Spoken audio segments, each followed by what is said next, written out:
मसीह यस्सु के कादर फतमंद और अजीम नाम में आप सबकी सलामती हो। मेरे अजीजो, हम मत्ती की इंजील के सिलसिलावार पैगामात सीख रहे हैं। आज हम मत्ती की इंजील उसके 5वें बाब की 27वीं आयत से 30वीं आयत मुकद्दसा तक हमें अपने दिल की हिफाजत के लिए और हवस के खिलाफ जंग लड़नी चाहिए के तहत हम सीखेंगे। इस पैगाम के दूसरे नुक्ते के साथ मैं आपके सामने पेश खिदमत हूं।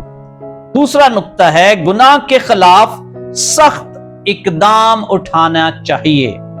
गुनाह के खिलाफ सख्त इकदाम उठाना चाहिए।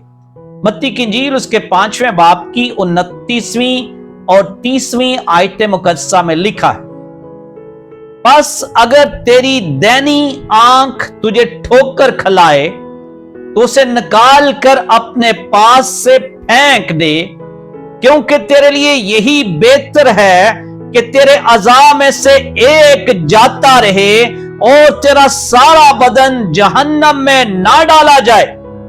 और अगर तेरा दैना हाथ तुझे ठोकर खिलाए तो उसको काट कर अपने पास से फेंक दे, क्योंकि तेरे लिए यही बेहतर है कि तेरे अज़ा में से एक जाता रहे और तेरा सारा बदन जहन्नम में ना जाए। खुदावंद के पाक कलाम के पढ़े और सुने जाने के वसीला से खुदा हमें बरकत बख्शे। मेरे अजीजो, यस्सु खुद को नुकसान पहुंचाने की मुनादी नहीं कर रहे, बल्कि वो कह रहे हैं गुनाह इतना संगीन है कि उसे खत्म करने के लिए कोई भी कीमत अदा करना चाहिए। रोमियो का खत उसके 13वें बाब की 14वीं आयत में लिखा है, बल्कि खुदावंद यस्सु मसीह को पहन लो और जिस्म की ख्वाहिशों के लिए तदाबीरें ना करो। आयत मुकद्दसा में लिखा है, बल्कि खुदावंद यस्सु मसीह को पहन लो ताकि हमारी जिंदगी से यस्सु नजर आए। बल्कि खुदावंद यस्सु मसीह को पहन लो और जिस्म की ख्वाहिशों के लिए तदाबीरें ना करो। अपनी हवस को पूरा करने के बारे में तदबीरें ना करो। कुलसियों के खत उसके 3 बाब की 5वीं आयत मुकद्दसा में लिखा है, बस अपने उन अज़ा को मुर्दा करो जो जमीन पर हैं, यानी हरामकारी और नापाकी और शहवत और बुरी ख्वाहिश और लालच को जो बुत परस्ती के बराबर है। ये बात है उस चीज की बेरहमाना सिफाई की जो हमें आजमाइश में डालती है। वो हरामकारी हो सकती है, वो नापाकी हो सकती है, वो शहवत हो सकती है, वो बुरी ख्वाहिश हो सकती है, वो लालच हो सकता है। एक कोपमा जो पहाड़ पर जा रहा था, उसे एक हादसा पेश आ गया और उसका बाजू एक बड़ी चट्टान के नीचे आ गया।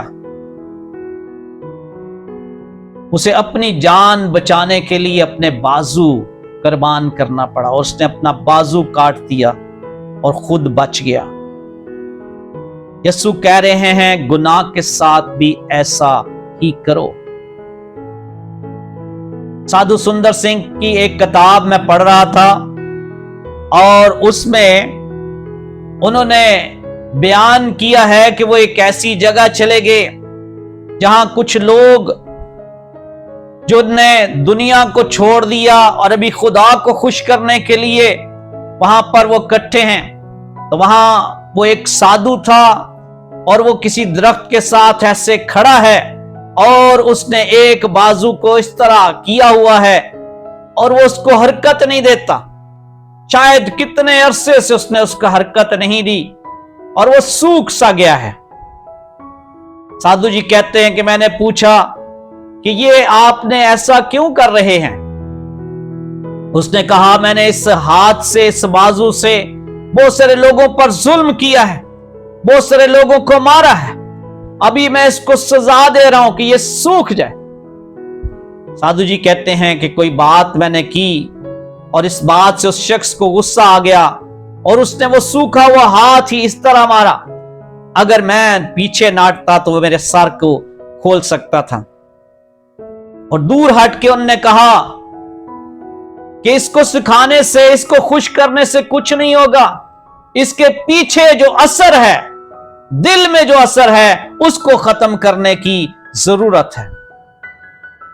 میرے عزیزو، ہمیں بھی اپنے دلوں کی حفاظت کرنے کی ضرورت ہے، دلوں کو صاف کرنے کی ضرورت ہے۔ ہماری زندگی سے کیا چیز کاٹی جانی چاہیے؟ کوئی سوشل میڈیا ایپ، کوئی ایسی چیز، رات کے انٹرنیٹ پر گھومنا، کچھ خاص دوستی، ہوس کو صرف قابو میں نہ رکھو، اس کی رسائی کے تمام راستے ختم کرو، کیونکہ خدا چاہتا ہے کہ ہم گناہ کے خلاف سخت اقدام اٹھائیں تاکہ ہم اپنے دلوں کی حفاظت کے لیے اور ہوس کے خلاف جنگ لڑ سکیں اور خدا کے جلال کے لیے اپنی زندگیاں گزار سکیں۔ خدا ہمیں ایسا کرنے کا فضل بخشے، آمین۔